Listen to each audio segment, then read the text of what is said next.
ॐ भूर्भुवः स्वः तत्सवितुर्वरेण्यं भर्गो देवस्य धीमहि धियो यो नः प्रचोदयात्। दीदी दीदी ने बहुत सुंदर पढ़ा और गलतियों की बात नहीं है। मैं पढ़ रही हूँ और जहां आपको लगता हुआ कि नहीं समझ में आ रहा है वो समझ जाइएगा। आप लोग अपने अपने बुक में देखिएगा। द्वितीय जी खंड। दीदी। श्री परमात्मने नमः।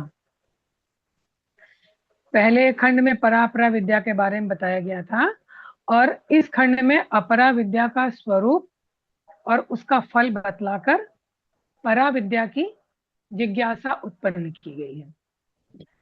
तद एतत् सत्यम मंत्रेषु कर्माणि कवयो यानि अपश्यन् तानि त्रेतायां बहुधा संततानि तानि आचरथ नियतं सत्यकामा एष वः पंथाः सुकृतस्य लोके।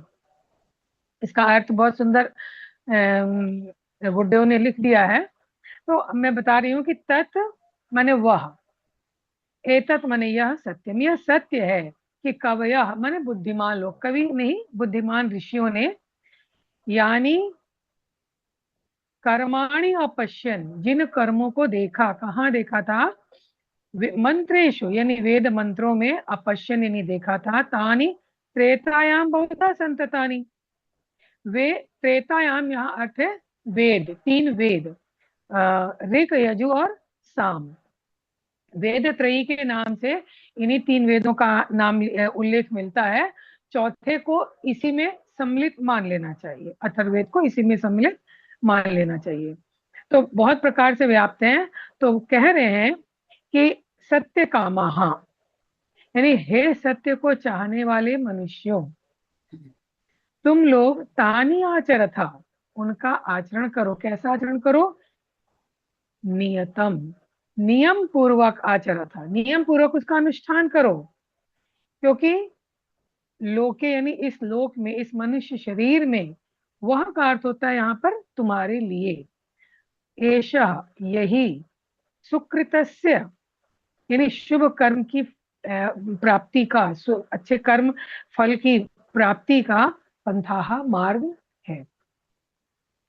ये ऋषियों ने उन्नति के साधन रूप यज्ञ आदि नाना कर्मों को वेद मंत्रों में लिखा है, देखा है, और वो बताते हैं और कहते हैं कि आलस्य, प्रमाद या भोग में अपना जीवन मत बर्बाद करो, ये मनुष्य शरीर के लिए उपयुक्त नहीं है। यही मूल रूप से इस मंत्र का भाव है। दूसरा देखिए, यदा लेलायते हेयर्चि, हेयर्चि में दो शब्द है, ही प्लस अर्चि, समिद्धे हव्यवाहने तद आज्य भागावंतरेण आहुति प्रतिपादये श्रद्धया हुतम। ये तो आप लोग को समझ में आ रहा होगा कि अर्ची मीन्स होता है लपटे, है ना। लेलायते माने पूरी तरह से प्रदीप्त हो रही है। जिस समय हव्य वाहने समिद्धे, हव्य वाहन का अर्थ होता है हविष्य को, कौन ले जाता है? वो लपटे हविष्य को भगवान के पास लेके जाती हैं, देवताओं के पास लेके जाती हैं। तो जब वो अग्नि प्रदीप्त हो जाए और जब संविधाओं के बीच से अग्नि पूरी तरह से उठने लगे, पूरी तरह से धधक उठे, जलने लगे, तब उस आज्य भाग को, देवताओं को जो आहुति में देते हैं उनका आज्य भाग है, उसको आहुतियों के बीच में श्रद्धा पूर्वक क्रमशः बकायदे स्वाहा के साथ वो आहुतियां प्रदान करनी चाहिए। पहले भी नहीं, बाद में भी नहीं। एक बार इस पर आप लोग बहुत जानते भी होंगे कि जब स्वाहा बोला जाता है तभी उस आहुति का वो रूप जो आपको कल्याण करता है वो प्रकट होता है और आपका कल्याण होता है। तो स्वाहा के बोलते समय ही वो आहुतियां प्रदान करनी चाहिए। यस्याग्निहोत्रम अदर्शम अपौर्णमासम अचातुर्यमास्यम अनाग्रहणम अतिथि वर्जितम च अहुतम वैश्वदेवम अविधिना हुतम असप्तमांस तस्य लोकान हिनस्ति। अब बता रहे हैं कि जिसका अग्निहोत्र जो वो यज्ञ कर रहा है वो दर्श, दर्श यानी अमावस्या, अमावस्या पूर्णमासी से रहित हुआ, या चातुर्मास संबंधी यज्ञ। देखिए इसको चातुर्मास नामक यज्ञ से रहित है, जो 4 महीने के बाद एक यज्ञ किया जाता है। ये 4 महीनों में पूरा होने वाला एक याग विधान है, एक मतलब श्रोत्र यज्ञ है। तो वो उससे भी जो रहित हो। और आग्रहण, आग्रहण का अर्थ होता है इसमें एक कर्म होता है, हालांकि यहाँ लिखा हुआ है शरद ऋतु में निर्दिष्ट यज्ञ, तो उसमें एक कर्म भी होता है, आग्रहण कर्म होता है जो शरद ऋतु के समय में किया जाता है। और अतिथि वर्जितम, ऐसा यज्ञ जिसमें अतिथि लोग का सत्कार नहीं किया गया, अपने घमंड में रहा गया कि ये आए तो आए, मैं तो बहुत बड़ा यज्ञ कर रहा हूँ, ऐसा यज्ञ। और अहुतम, जिसमें समय पर आहुति नहीं दी जाती है, कभी का कभी कोई भी डाल रहा है। और अवैश्व देवम, जो बलि वैश्व देव नामक कर्म से रहित है, इसका यही अर्थ होता है, बलि वैश्व से रहित है और विधि रहित है, ऐसा अग्निहोत्री अपने 7 जन्मों के पुण्य का नाश करता है।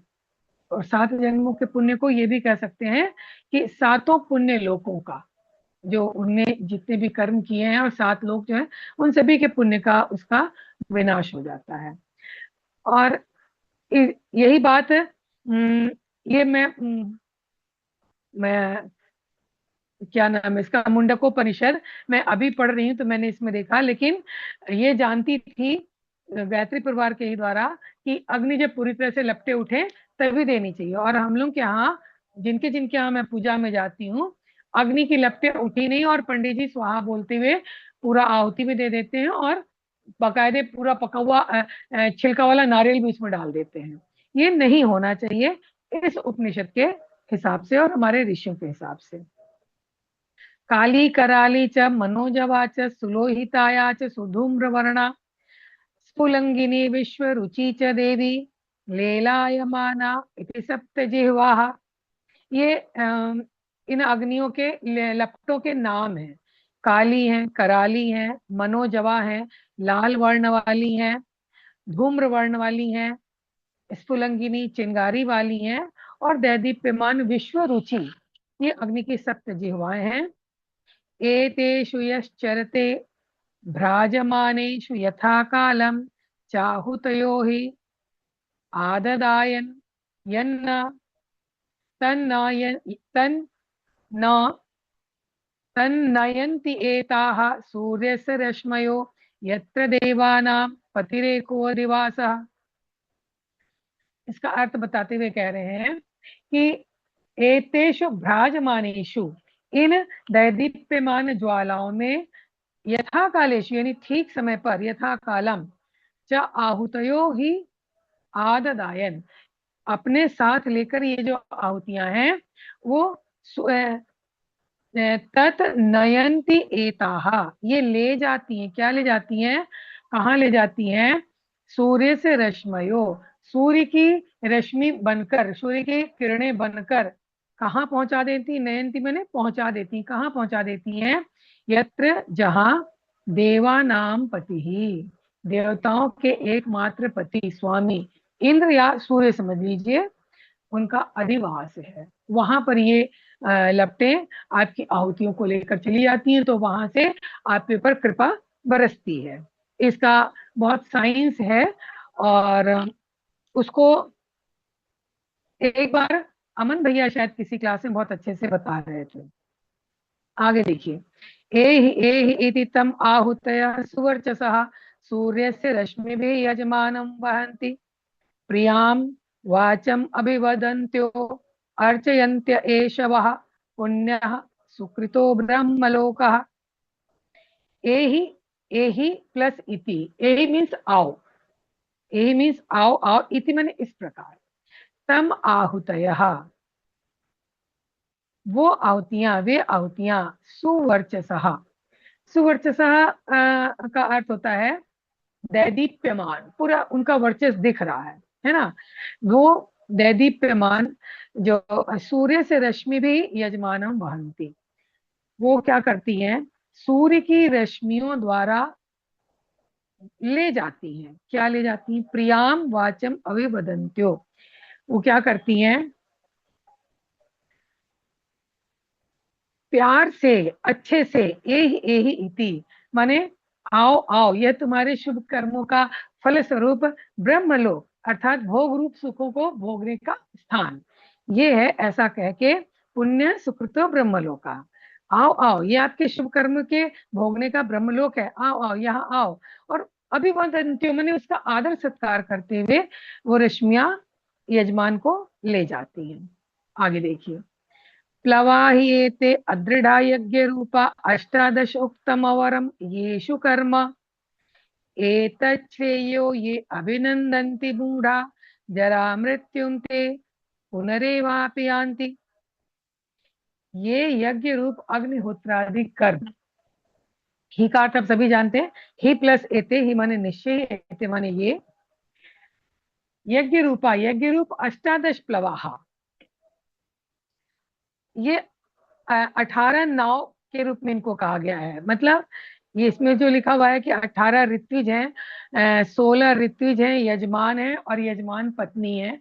कहीं कहीं इसके बारे में बताया गया है कि यज्ञ को नौका का रूप दिया गया है कि इस नौका में चढ़ के ब्रह्मलोक तक जाते हैं और उनकी संख्या 18 बताई गई है।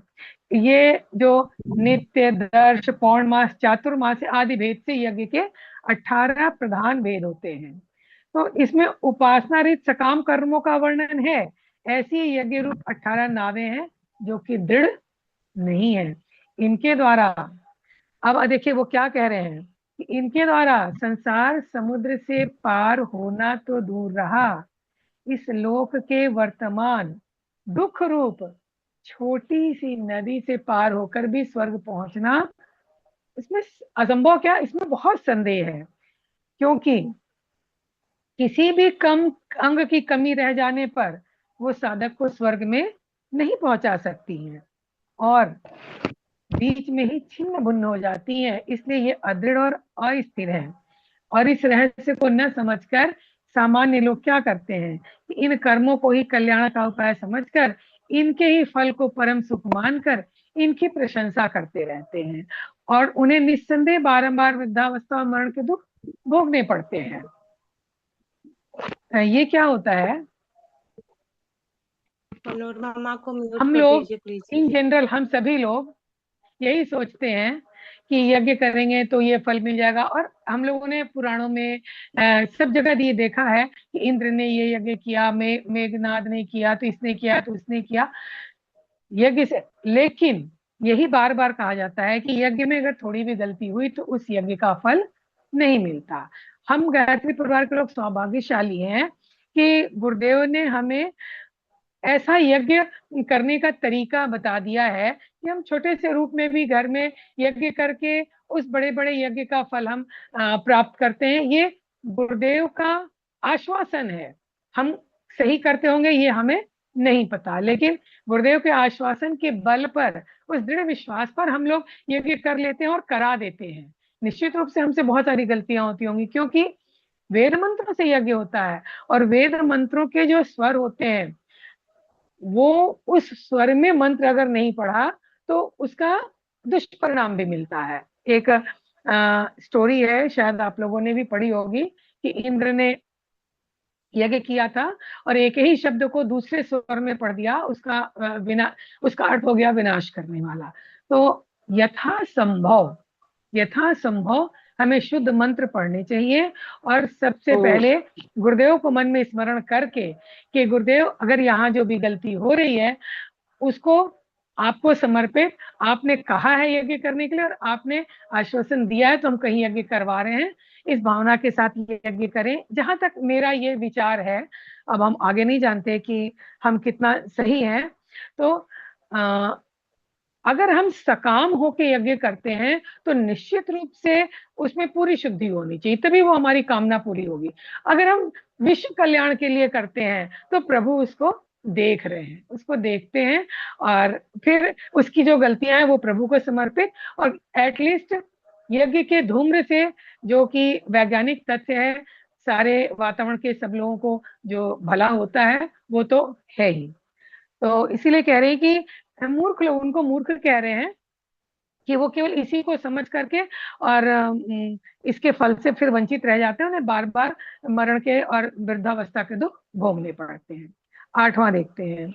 अविद्यायाम अंतरे वर्तमानाः स्वयं धीराः पंडितम मन्यमानाः जंघन्यमानाः पर्यन्ति मूढ़ा अंधेनैव नीयमाना यथांधाः। बहुत सुंदर उदाहरण है कि अंधे को जैसे अंधा लेकर के जाए उसी प्रकार जो अविद्याग्रस्त रहते हुए भी अपने को बड़ा बुद्धिमान और पंडित समझने वाले वे लोग उसी प्रकार भटकते रहते हैं और अनेक कष्ट सहते रहते हैं।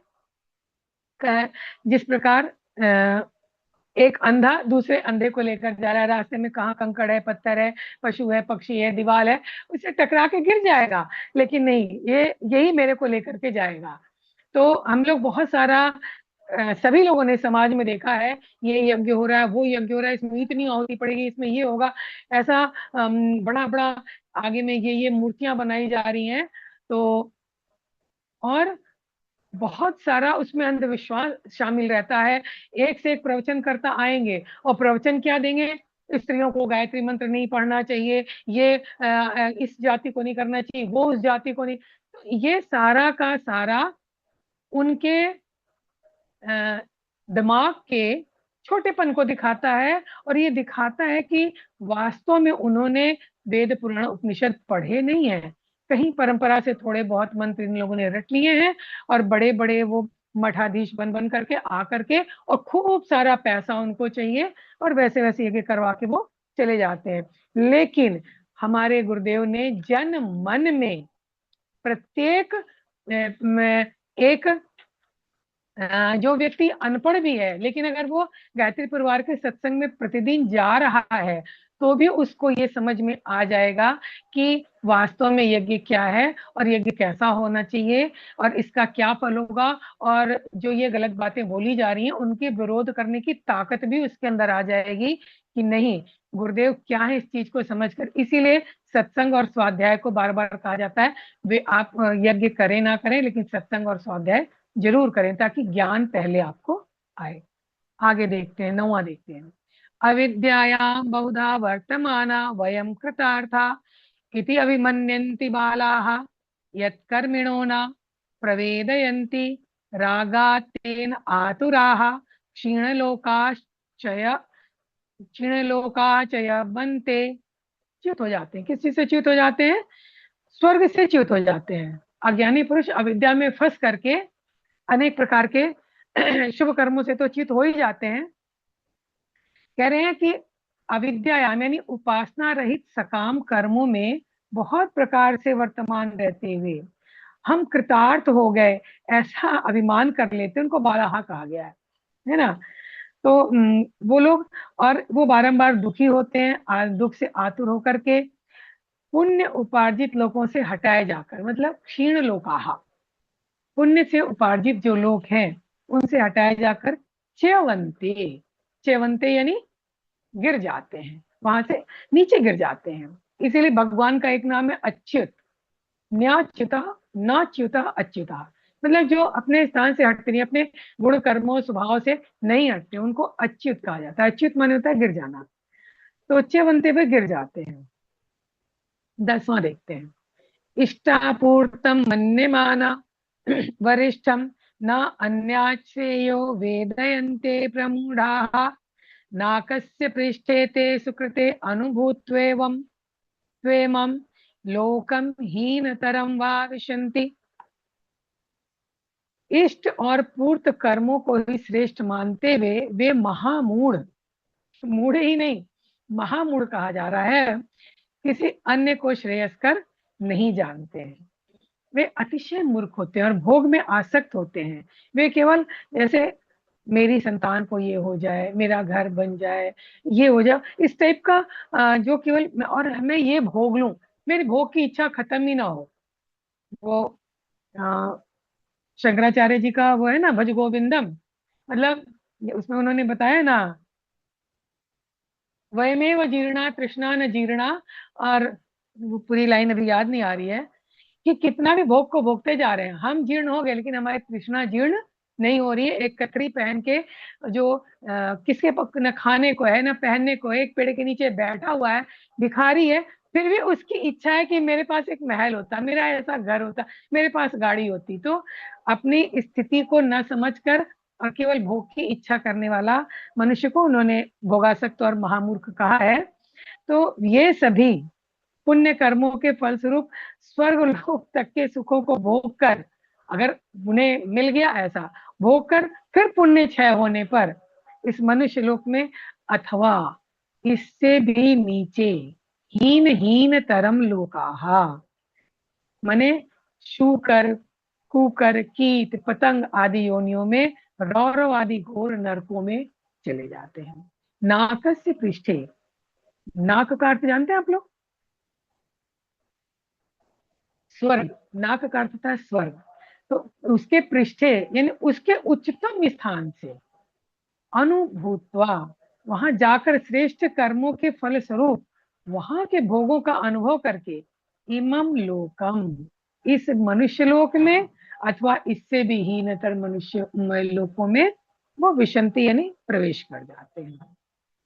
11वां देखिए, तपः श्रद्धेये हि उपवसन्ति अरण्ये शांता विद्वांसो भैक्षचर्यां चरन्तः सूर्यद्वारेण ते विरजाः प्रयान्ति यत्रामृतः स पुरुषो हि अव्ययात्मा। तपः श्रद्धेये हि उपवसन्ति अरण्ये, अरण्य नहीं जंगल में। जो लोग वन में रहने वाले शांत स्वभाव वाले और विद्वान हैं और उपवन में निवास करते हैं, भैक्षचर्याम चरन्तः, भिक्षा के लिए विचरते हैं, और तपः श्रद्धे, संयम रूप तप और श्रद्धा का उपसवंती सेवन करते हैं, वे मल यानी संतोषी जीवन जीते हैं। वे विरजाहा यानी रजोगुण से रहित होकर, रजोगुण हम सभी जानते हैं, बहुत अच्छे से पढ़ चुके हैं, रजोगुण से रहित होकर सूर्य द्वारेणा, सूर्य के मार्ग से, जो हम गायत्री मंत्र में भगवान सूर्य का ध्यान करते हैं, तत्र प्रयांति, वहां चले जाते हैं, यत्र ही, जहां पर, तत्र माने वहां, तत्र इसमें लिखा हुआ नहीं है लेकिन प्रयांति के पहले आप तत्र लगा सकते हैं, वहां चले जाते हैं, यत्र अमृतः सहा, जहां वह कौन, उस पुरुष के लिए आया है, जन्म मृत्यु से रहित अव्यय आत्मा, यानी नित्य अविनाशी पुरुष, परम पुरुष रहता है, वहां वे चले जाते हैं। आगे देखिए, परीक्ष लोकान कर्मचितान ब्राह्मणो निर्वेद मायां सकृतः कृतेन तद विज्ञानार्थं स गुरुम एव अभिगच्छेत समित्पाणि श्रोत्रियम ब्राह्मनिष्ठम। कल भी हाथ में समिधा लेकर गुरु के पास जाने की चर्चा आई थी।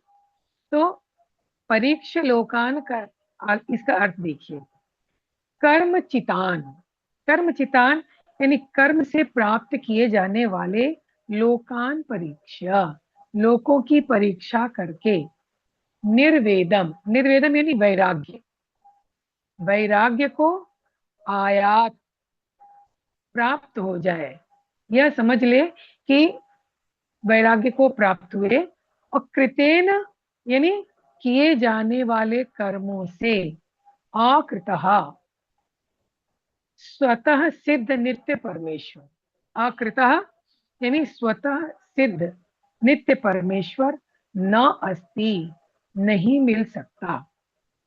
जो हमने हाथ पैर मन और इच्छा लालसा से जो काम किए, उससे स्वतः सिद्ध नित्य परमेश्वर नहीं मिल सकता। वह तद विज्ञानार्थम, उस पर ब्रह्म का ज्ञान प्राप्त करने के लिए,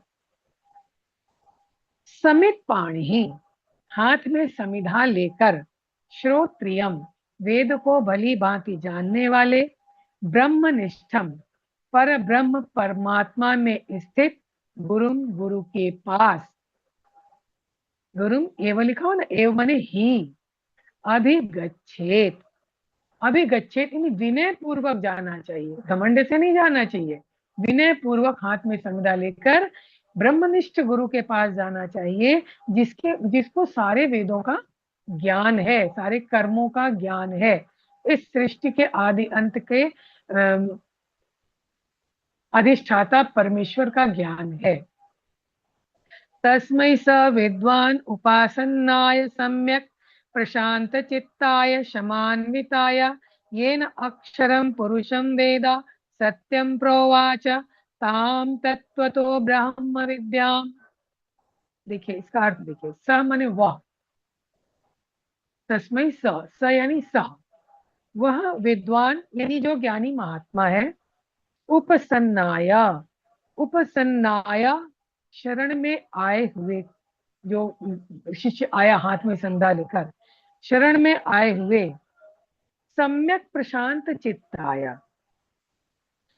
पूर्णतया शांत चित्त वाले, शमान्विताया, शम दम आदि साधन से युक्त, तस्मय उस शिष्य को, देखिए दोनों में चतुर्थी लगी ना, सम्यक प्रशांत चित्ताया, शमान्विताया और तस्मय, तीनों में चतुर्थी लगी है, इन्हें उसके लिए, उस शिष्य को ताम ब्रह्म विद्याम, नीचे की लाइन में है ना, ताम ब्रह्म विद्याम, उस ब्रह्म विद्या का तत्वतः, तत्व विवेचन पूर्वक, प्रोवाच भली प्रकार उपदेश करे, ये न, जिससे क्या होगा, सह, सह लिखा हुआ नहीं है, मैंने वह शिष्य, अक्षरम यानी अविनाशी, सत्यम यानी नित्य, पुरुषम उस परम पुरुष को, वेद यानी जान ले। उस गुरु का भी परम कर्तव्य है कि वो इस प्रकार उसको शिक्षित करे कि वो उस अविनाशी परम प्रभु को जान ले। इति द्वितीय खंड समाप्त। जय गुरुदेव। जय गुरुदेव दीदी, बहुत ही सुंदर, बहुत ही सुंदर। जी हेमलता दीदी हैं हमारे साथ, दीदी हमें बताएंगे आगे इसका सार रूप। और सीमा दीदी आप कुछ कहना चाहते हैं तो बोलिए पहले आप। दीदी मेरा क्वेश्चन है, दीदी का हो जाने दे, रिकॉर्डिंग खत्म होने दीजिए तब ठीक है, ओके। जी हेमलता दीदी, आपको हरिओम। जी प्रणाम दीदी। प्रणाम। बहुत सुंदर। इतने सुंदरता के बाद तो फिर दीदी ने स्पष्ट अर्थ के साथ अगर विवेचना हो जाती है तो बहुत कुछ स्पष्ट हो जाता है। जी तो हम प्रयास करते हैं 2-3 श्लोकों का जो हम समझ पा रहे हैं। दीदी ये तो बताया गया कि शुरू में हमें, पहले तो हम मुंडक शब्द का अर्थ समझे। मुंडक का अर्थ है मुंडन। तो किसका मुंडन? तो मन का मुंडन। मन का मुंडन, मन का मुंडन कैसे होगा? अज्ञानता से जब, अविद्या से जब मन मुक्त हो जाएगा तो वही मुंडन करने की यहाँ विधि बताई गई है। मन का मुंडन कैसे करना है? तो महर्षि अंगिरा ने सौनक ऋषि को परा अपरा विद्या समझाई प्रथम मुंडक में, और ब्रह्म विद्या की परंपरा के बाद फिर वही सारी बातें बताई गई। दूसरे मुंडक, द्वितीय खंड में जो बताया गया है उसको आज हम लोग जानना चाह रहे हैं। कल तो परा विद्या की बात बताई गई। अब परा विद्या से तो ब्रह्म बोध और परमेश्वर से जगत की उत्पत्ति का वर्णन। दूसरे खंड में अपरा विद्या, यज्ञ और उसके फल के बारे में बताया गया है। विरक्ति और ब्रह्मबोध के लिए ब्रह्मनिष्ठ गुरु तथा अधिकारी शिष्य के सम्मिलन की आवश्यकता बताई गई है। तो यह बात स्पष्ट रूप से लिखा गया है कि ये मुंडन करने के लिए हमें क्या करना है, कैसे करना है। तो पहली जो विधि है ब्रह्म ज्ञान के बारे में, आत्मा को, परमात्मा को समझने के लिए कैसे हमें कहाँ जाना है, किसके पास जाना है, किस तरह से उपस्थित होना है, कैसे तप के द्वारा, कैसे संकल्प के द्वारा हमें उसे प्राप्त करना है, उपासना और तप के द्वारा।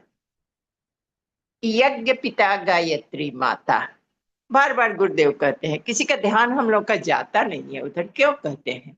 यहाँ वही बात, पहले हमने गायत्री माता की महत्ता पर बल दिया गया, समझा उस हलचल को, उस प्रेरणा को, वही प्रेरणा हमारी गायत्री माता हो गई, उस ब्रह्म की प्रेरणा को।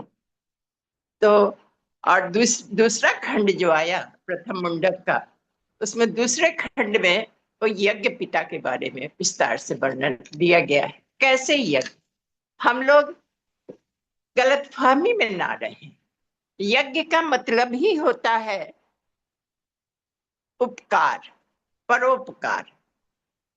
तो ये जैसा यज्ञ बताता है, लिटरल अर्थ यज्ञ का जो है देव पूजन, संगतिकरण और दान। दान परोपकार के भाव से यज्ञ किया जाता है, वही फलीभूत होता है। यहाँ अगर सार रूप में कहा जाए तो यही बताने का प्रयास इस मुंडक में किया गया। तो बहुत सुंदर दीदी ने बहुत स्पष्ट बताया है। हम लेते हैं तीसरे श्लोक के अर्थ से। दीदी इतना सुंदर संस्कृत पढ़ी है, हम लोग भी सुनते सुनते उनका पढ़ने में सक्षम हो जाएंगे थोड़ा बहुत। तो हम हिंदी पर ही ध्यान देते हैं। जिसका अग्निहोत्र अमावस्या पूर्णमासी, तीसरे श्लोक के अर्थ पर हम ध्यान देंगे। यहाँ महत्ता बताई जा रही है।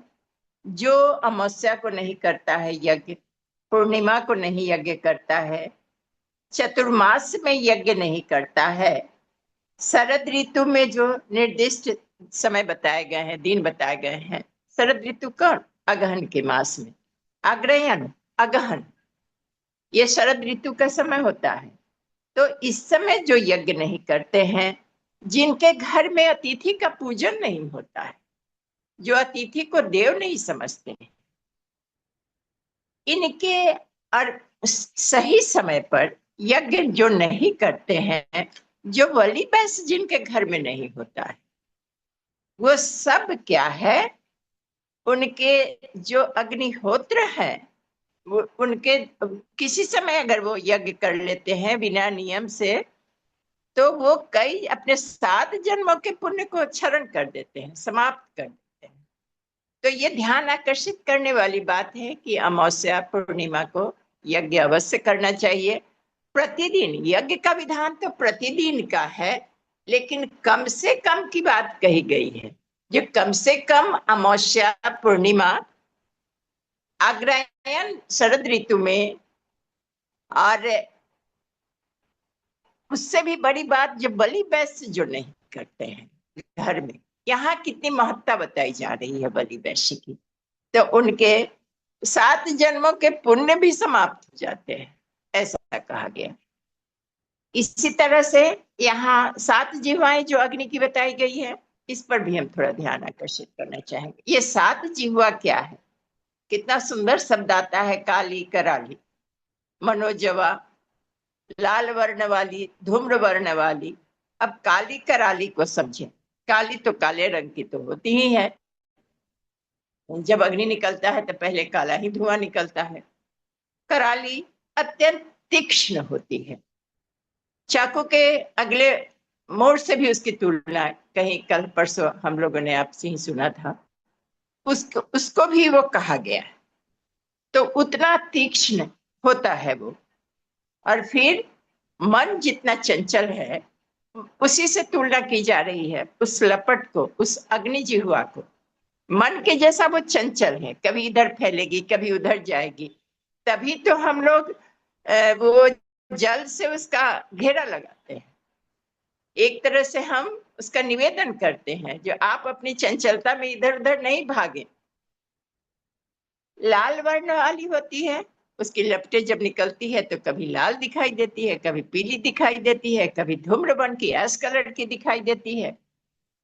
उसमें चिनगारी स्प्रिंकल होता है। और फिर दे दीप्यान विश्व रुचि, ये अग्नि की 7 जिह्वाएं हैं। ये सब उसको जिह्वा कहा गया है। ये सभी रूप में आखिर है तो अग्नि ही, 7 तरह का उसका रूप की व्याख्या की गई है। और कहा गया है कि जो पुरुष इन दे दीप्यमान अग्नि ज्वालाओं में यथा समय आहुतियां देता है, कहते हैं प्रज्वलित अग्नि में आहुतियां देने को स्वाहा शब्द जिस समय निकलता है तो अग्नि देवता के मुख खुलते हैं, स्वाहा के साथ ही आहुतियां प्रदान करे, अग्निहोत्र कृत्य संपन्न करे। और सबसे अच्छी बात क्या है कि उसे वह आहुतियां जो है जो समय पर दिया जाता है, अग्नि प्रज्वलित अग्नि में स्वाहा के साथ जब आहुतियां समर्पित करती है तो वही आहुतियां रश्मियों के साथ मिलकर देवाधिपति इंद्रदेव के पास पहुंचती है, अर्थात स्वर्ग में पहुंचती है, द्युलोक में पहुंचती है। और वो इसके अगले वाला और भी सुंदर है। पहले भी हम लोगों ने पढ़ा है दीदी कि अच्छे कर्म करने के बाद जब जीवात्मा जाने लगती है, कूच करती है संसार से, तो सभी लोग के देवगण उनके स्वागत के लिए खड़े रहते हैं। यहाँ वही बात आती है, जो ये श्रेष्ठ कार्य करने के बाद आहुतियां यजमान का सत्कार करती हुई उसे सूर्य के साथ, सूर्य रश्मियों के जब अंत समय आता है, उस समय नहीं, हमने तो आहुतियां प्रदान कर दिया और आहुतियां हमारी पहुंच गई वहां, वह फिर से श्रेष्ठ कर्म किए हुए व्यक्ति को ले जाने के लिए स्वागत में खड़ी रहती है। वो आहुतियां सूर्य किरणों के साथ और स्वागत करती है, कहती है आओ आओ, आपके शुभ कर्मों के अनुसार ये फल आपको प्राप्त हुआ और आप ब्रह्मलोक में आपका स्वागत है, आइए। यह बात बहुत अपीलिंग थी और सारी बातें दीदी ने बताया। लास्ट में एक बात हम कहना चाहेंगे, यहाँ यह बात तो सभी समझ गए, असंतुष्ट लोग, सकाम यज्ञ करने वाले, उनको वह लाभ नहीं मिलता है, बल्कि वे दुखी होते हैं। होता क्या है, सकाम वही तो दुख पहुंचाता है हमें, निष्काम कर्म हमें दुख नहीं देता है। कर्म किया हमने, हम तटस्थ हो गए, हमारा कर्म है, हमें करना है, लेकिन उसका फल हमें मिले। क्योंकि अगर निष्काम कर्म हम करते हैं तो फल वहां से वह नहीं मिलता है, हमारे लिए जो उचित होता है हमारा परमात्मा वह हमको अपने आप दे देता है। मेहंदी मारने वाले के हाथ स्वतः लाल हो जाते हैं, वह लाल करने के उद्देश्य से नहीं मेहंदी लगाता है, वह उसका पेशा है। तो फिर उसी तरह से अगर हम सत्कर्म करते हैं, सकाम सत्कर्म करते हैं, तो उसका लाभ उल्टा ही हो जाता है, वह तो नहीं ही मिलता है। और उसका बहुत सुंदर यहाँ पर दिया गया है, इसको हम अलंकारिक ही समझे कि वह स्वर्ग से, वह अपने को वह करके, वह सकाम कर्म करके और उतना ही से संतुष्ट हो जाता है और अपने किए हुए कर्मों को इष्ट प्राप्ति के लिए, इष्ट कहते हैं कि उनकी मनोकामना, उनकी इच्छा, तो उसके प्राप्ति को ही श्रेष्ठ मानते हुए महसूस करते हैं, जो श्रेष्ठ कर नहीं है। सकाम करके फल को वो स्वर्ग से भी ऊंचा अनुभव करने लगते हैं। उसका जो फल मिलता है सकाम कर्म का, उसके लिए जो कर्तव्य करते हैं उसी को पूर्ण मानकर वो संतुष्ट हो जाते हैं। तो इसका फल अच्छा नहीं होता है, वो स्वर्ग से उच्च समझते हैं उस लोक को, लेकिन वह तो निम्न लोक में उन्हें ले जाता है सकाम कर्म। तो ये बात दीदी ने सही कहा है, जो गायत्री साधकों के की भावनाएं ऐसी नहीं होती है, वह परिष्कृत हो जाती है, अपने आप परिष्कृत हो जाती है। बालपन जिस समय तक रहता है तभी तक वो इच्छाएं जागृत रहती है, गायत्री जपते जपते जपते आकांक्षाएं सब समाप्त हो जाती है, लेकिन उसका कुछ काम रुकता नहीं है। गायत्री जपने वाले का वो महाराजा नहीं बनाती है गायत्री, लेकिन दूसरे लोग की महाराजा उसको बना जरूर देती है, लेकिन उसको जीवन में कमी भी नहीं होता है। वन में निवास करते हुए तरीका क्या बताया गया है, कि जैसे वन में निवास करने का क्या अर्थ है, घर बार छोड़कर और वन में चले जाना नहीं है। विरक्त होकर तटस्थ भाव से तप करके साधना करते हुए श्रद्धा युक्त जीवन जिए। घर में रहकर भी श्रद्धा युक्त सभी जीवों के प्रति आदर, सभी जीवों के प्रति प्रेम। यहाँ एक बात हमें कहने की आकांक्षा हो रही है, प्रेम उसको कहते हैं जो सारे संसार के लिए है। आसक्ति, वासना उसको कहते हैं जो अपने लिए है। अपने पुत्र से प्रेम जो है सो वासना है, और संसार के बच्चे के लिए जो प्रेम है वही रियल प्रेम है। तो हमें यहाँ यह यज्ञ की प्रक्रिया सिखा रही है कि सारे संसार के बच्चे हमारे बच्चे हैं। अपने प्रेम का विस्तारीकरण करना सिखाया जा रहा है। तो जो वैसा करते हैं, यहाँ संतोषी शब्द कहा गया है। हर हाल में संतुष्ट जीवन जीने वाला कैसा हो जाता है? मल विक्षेपों से रहित हो जाता है, गंदगी उससे दूर हो जाते हैं। और सूर्य द्वार कहा गया है उत्तरायण मार्ग को ऊर्ध्वगमन करते हुए वो अमर और अविनाशी ब्रह्म के परम धाम में पहुंच जाते हैं। तो यह कार्य सीखना पड़ेगा। हम सभी अभी उसी मार्ग के राही हैं। अभी हम लोग वही पुनरपि जननम में घूम रहे हैं, लेकिन यहाँ बार बार सिखाया जा रहा है, उपनिषदों में हमें यही सिखाया जा रहा है कैसे गुरु को खोजना है।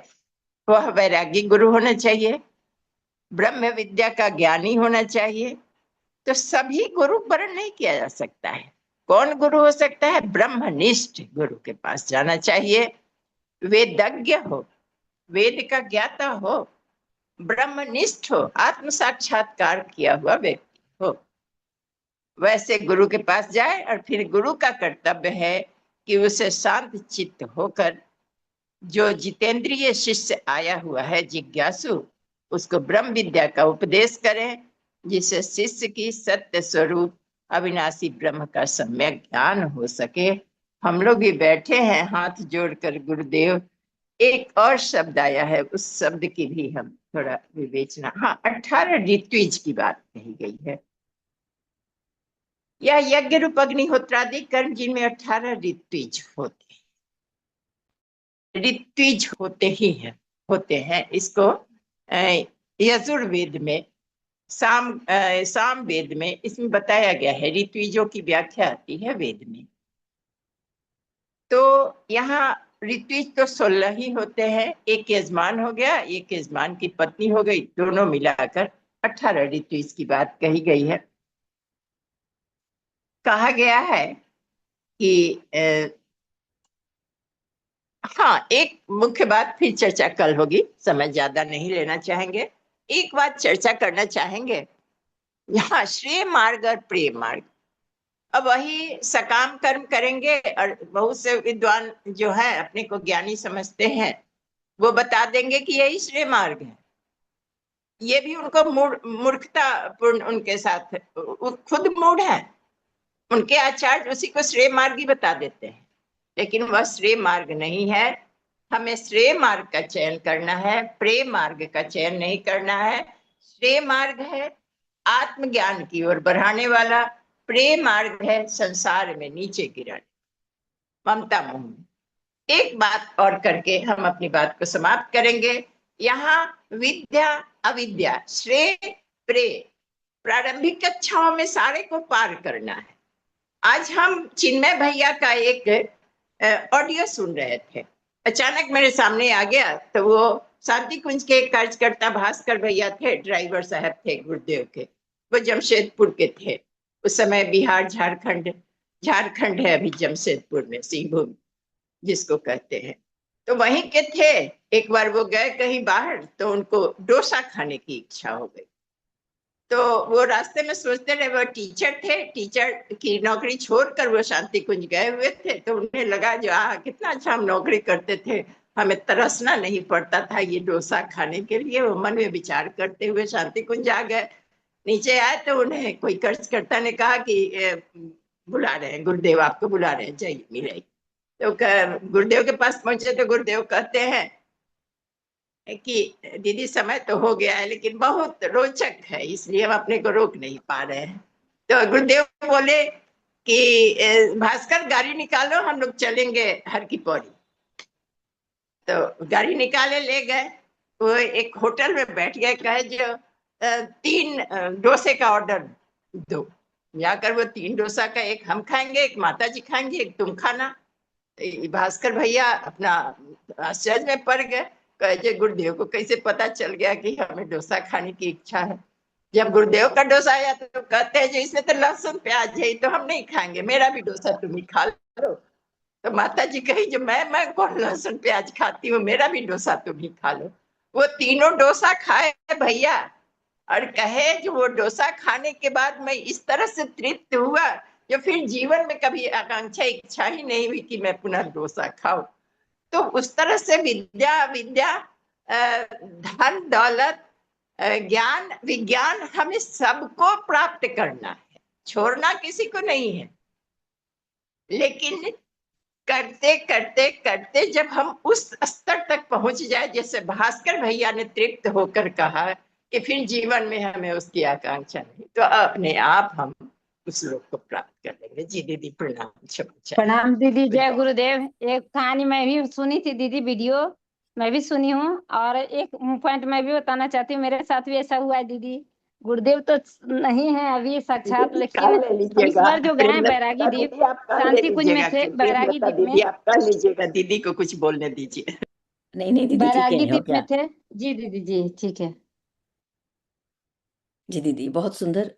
बस यही बात है कि सकाम कर्म करेंगे। हम समझते हैं सकाम कर्म से हमें मोक्ष मिलेगा, स्वर्ग मिलेगा, सुख मिलेंगे, साधन मिलेगा, लेकिन मोक्ष नहीं मिलेगा। मोक्ष के लिए हमें ज्ञानवान होना होगा।